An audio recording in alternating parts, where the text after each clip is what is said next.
What's up guys, Zeric here. Today I have quite the treat. It's a game from Spethom, the winner of the previous tournament, the Mecha Cup. It's also an NA in-house, which means it's 8 players who are going to be playing in regionals, getting practice games in, so it's the best players from North America playing against each other. It's also a last stand game, which is always hype, going down to 1 HP, and then seeing, can we win out, can we win enough fights to even top 4? And then, even with all of that, we also have an unconventional carry that was played this game, a champion that you don't usually see carried. I'll let you guys see what it is.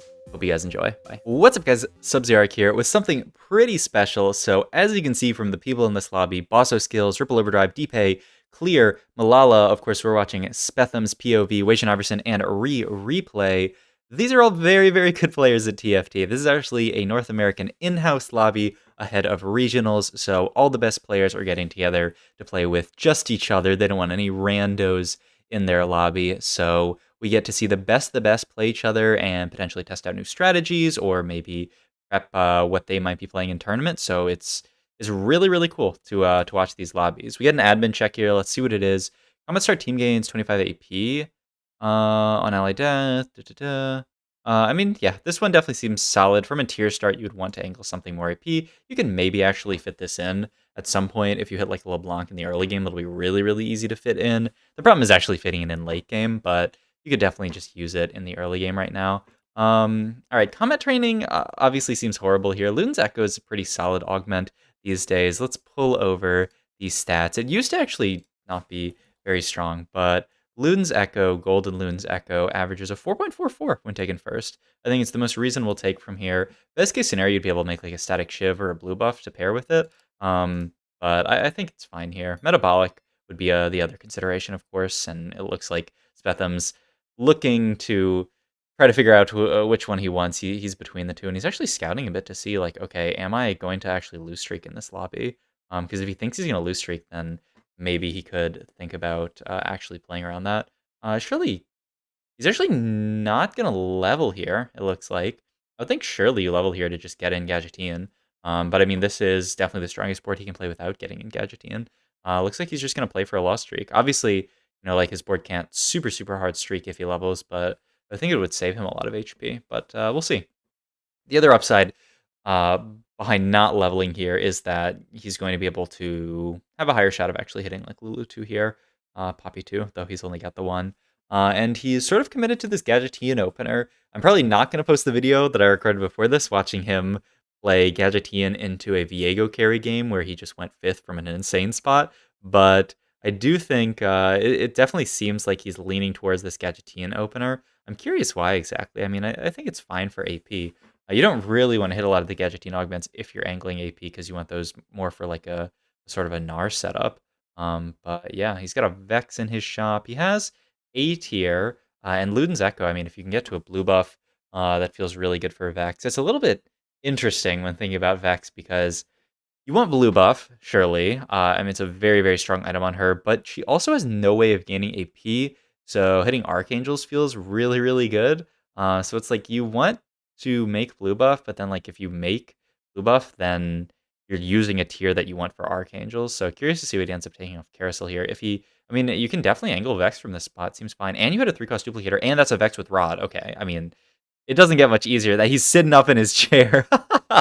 You can see he's like, okay, we got a game on our hands right here. He's 3 loss here.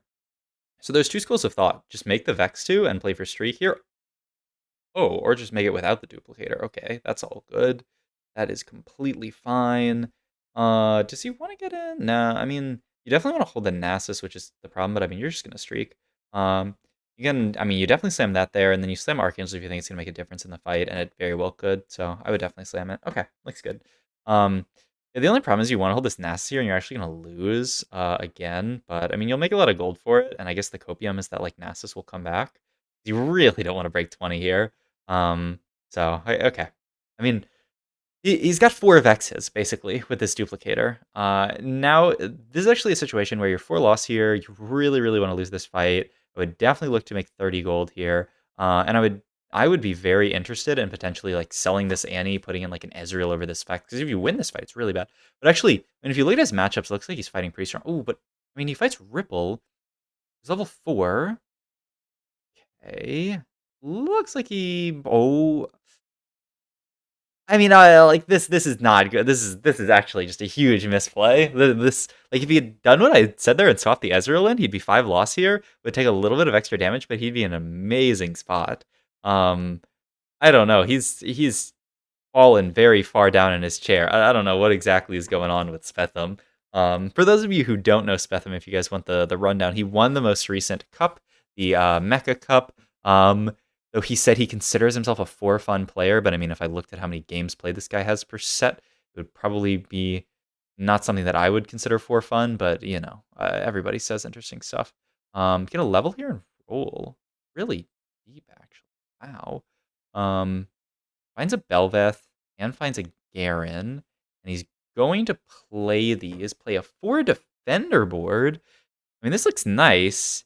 Then you can think about making AD items on like the Belveth. The problem is that it's actually a little bit tough to fit it on your board here.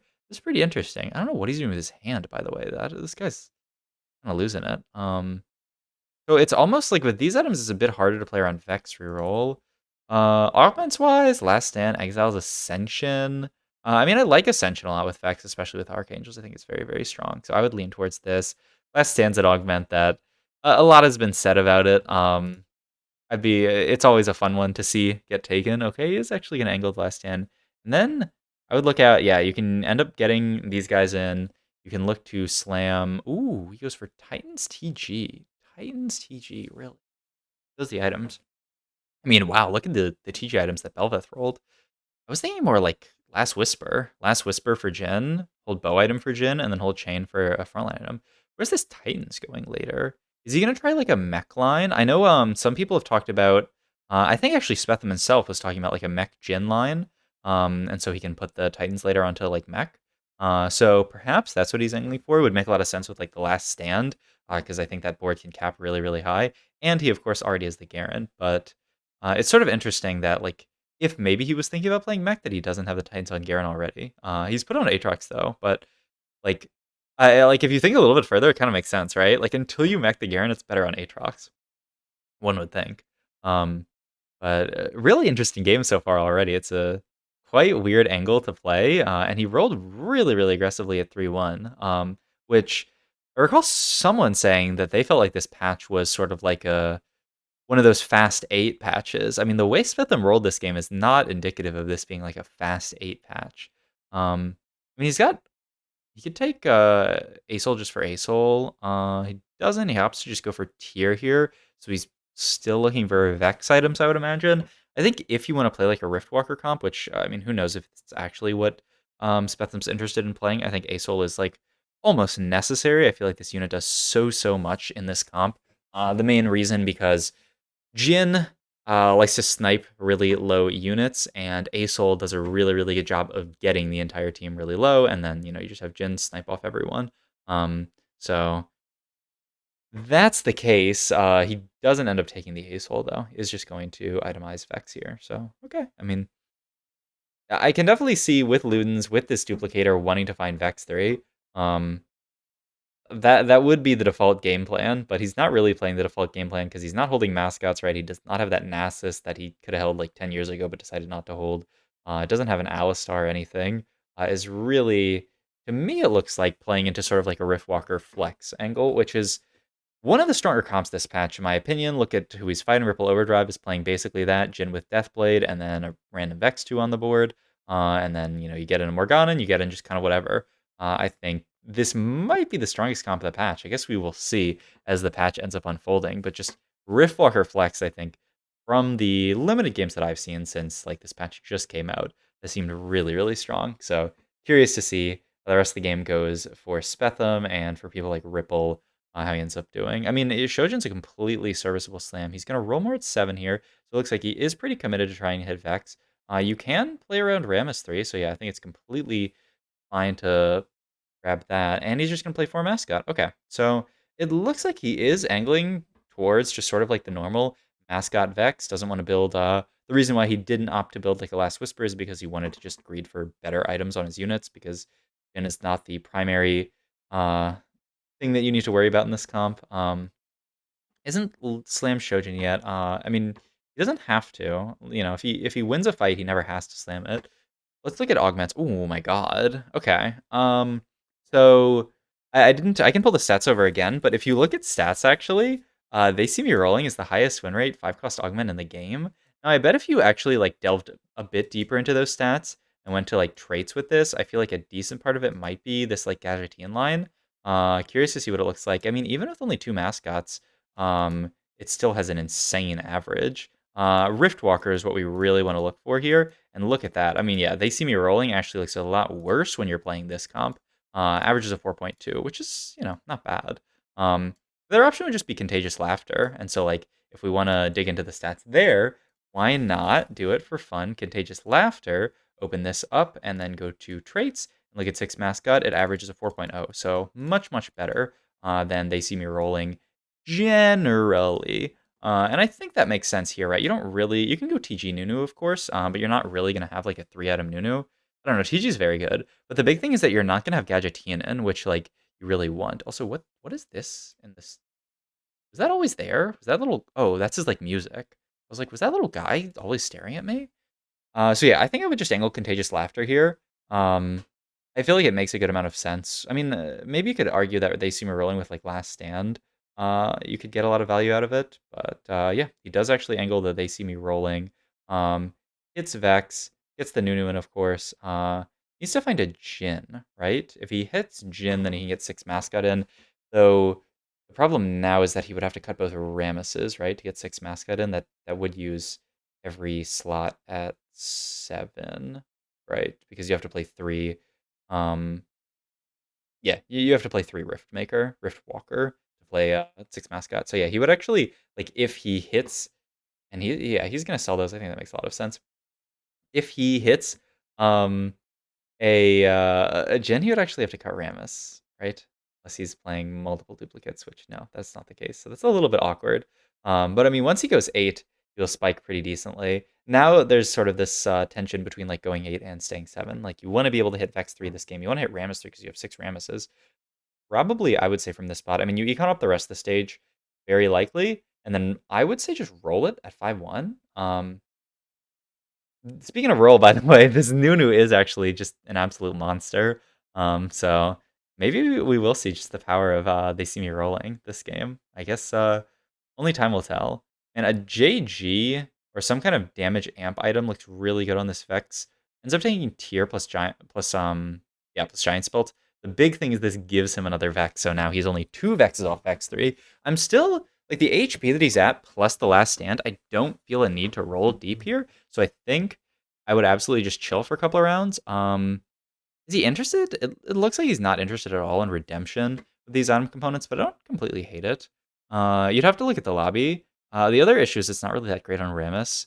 Rammus is not really a unit that's gonna like stay in the middle of your team and like provide redemption to everyone. He's just gonna jump away.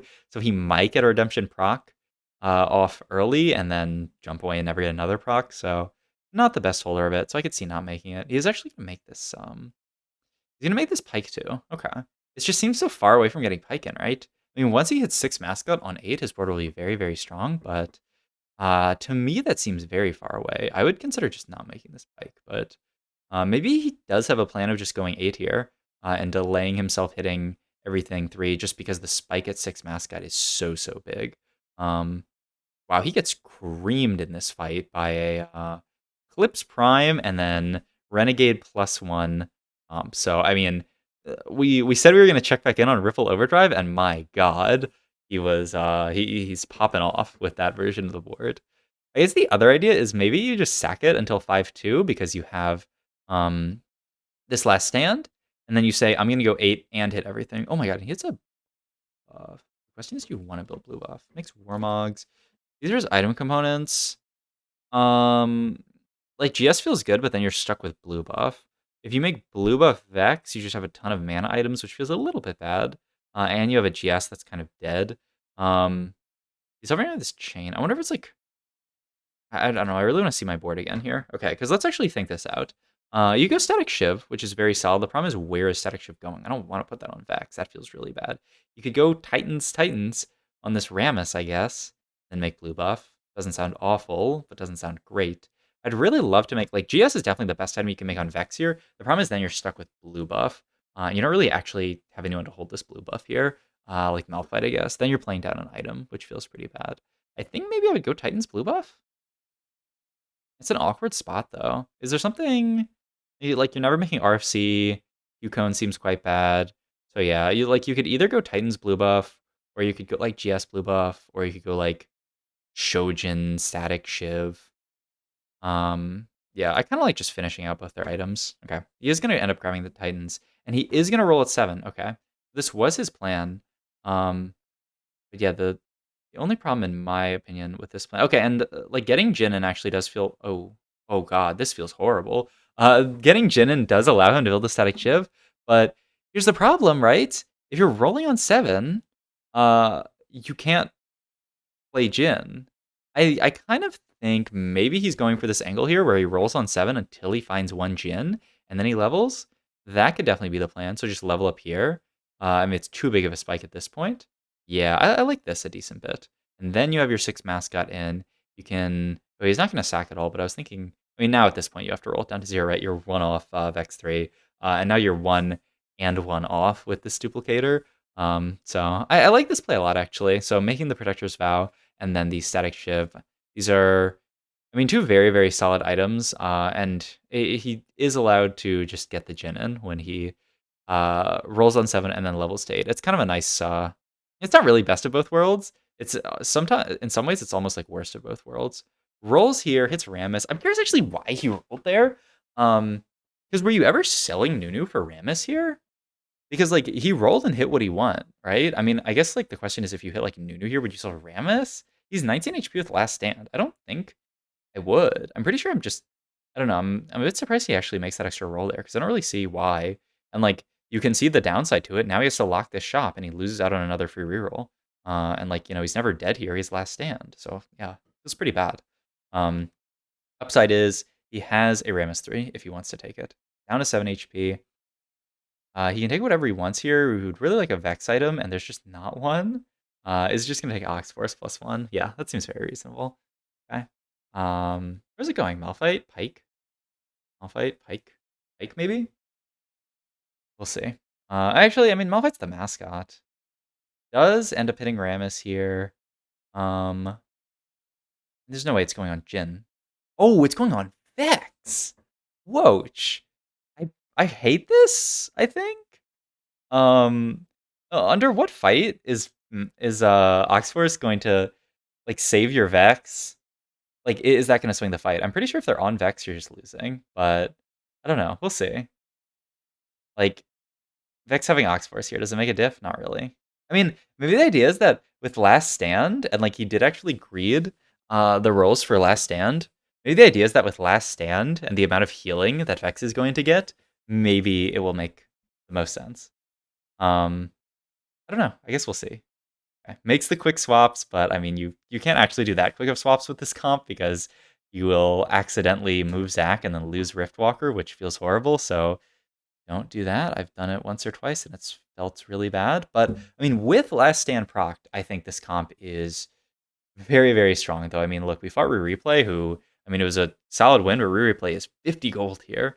We're also 1 off Vex 3, which is a really, really big spike as well. So I do think this comp has a very high cap if we can hit Vex 3, and obviously, like, Nunu 2-star would be an amazing hit on 8 as well. So I think, I mean, the sky's the limit. We will see where that limit ends up being, especially because he's at 1 HP. So if he fights someone really strong... Oh, that's Ornn item, I think. The Last Stand is actually kind of confusing. And that it's, like, shiny. It's Nunu too. Okay, and he... Ooh. Oh, wow. I kind of love that. And he's going to go the IE. Wow, what a sick play. So he hits the Nunu 2, and I mean, he wants to move items over, and the Oxforce +1 feels amazing on this Nunu now, and the Archangel feels really good, and then he gets the IE. Yeah, that was really, really sick. So remaking the Vex because he knew he had to sell her to actually get to Nunu 2-star there, which, like, yeah, it's pretty rough playing that round out without Nunu 2-star. And now he has amazing items on his Nunu with carry augment. Now we're going to see this Nunu put in work. It's still Isn't the Gadgeteen variant, but I mean it's a 6 Mascot Nunu, so he's gonna heal up a lot as they see me rolling. Has this Archangel. Oh god, he just has to not get one shot. But I mean the nice thing is that he has this Oxforce emblem that stops him getting one shot, and he has all the healing from Last Stand. Like who's actually killing this Nunu? Oh my god. Clear just died with 50 gold, by the way. Talking about people with 50 gold. He is straight up dead with 50. Is there anything to roll for here? Yeah, Jin too, but he does not have the gold to be able to hit it. So all good. But yeah, I'm curious to see what the other two boards are, if they actually have enough damage to kill this Nunu. Because like you really need to either like CC this Nunu or just like burst it really hard. But I mean, like, look at this. Like, how is this board gonna kill Nunu? Like A-Soul is never gonna kill Nunu. Jin is never gonna kill. Like, did this Nunu's HP go below like 95% this entire fight? I feel like no. So I mean it's actually too easy. Wow, what a sick play. I mean the mascot plus one looks great, right? And you can just you cut it's a fawn. Oh, he's actually just gonna go for the okay. He would prefer just a Zephyr something. Okay. I mean, I think like you get an Aegis. It depends on the matchups though. I mean Zephyr is obviously a really, really strong item late game as well. And yeah, like this board Aegis doesn't really do much versus, so I think his read is that like this is actually gonna be much better.